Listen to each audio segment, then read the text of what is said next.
The first step in using the Prime Trust API is to set up your API user for access to the sandbox. The starting point here is going to be creating the API user.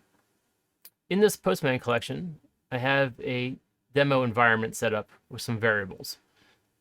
So we have the API endpoint for the sandbox, which is https sandbox.primetrust.com. There's an email address that I have access to. And the password must be over 8 characters. It must have 1 digit, 1 uppercase, and 1 lowercase character. So the create user endpoint is /v2 users. We're going to send a post request. And this endpoint does not have any authorization on it. So anyone can hit this endpoint. Here you can see the body. Really all we need is a name, an email, and a password.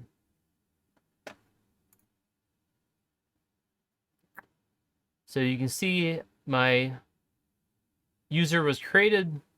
I used some random data from Postman for the name, and I have my email address here saying that it is not disabled.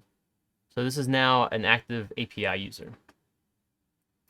After you have an API user, if you're going to be using the API, the next step is to create a JSON web token.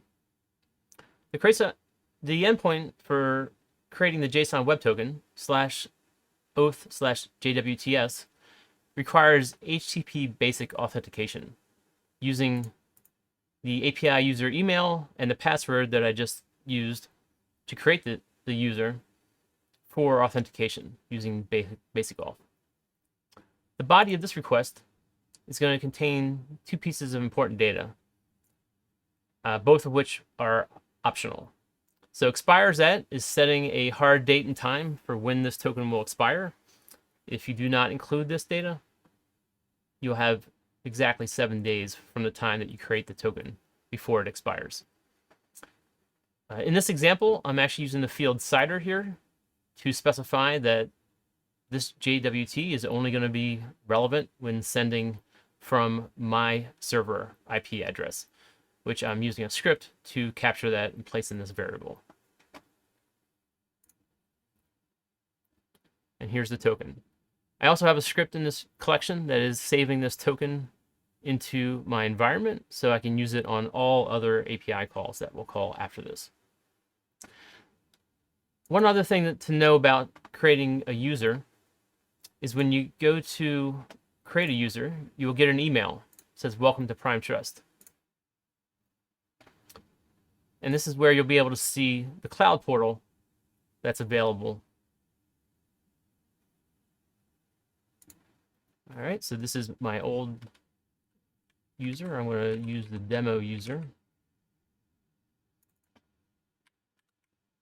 My password. I'm going to log in. And you see here's the name of my demo user is being shown up here in the upper right-hand corner, but you see nothing else. The main account here would normally show my accounts once I start creating them. But since the only thing that we've done so far is create the API user, we have a completely empty sandbox.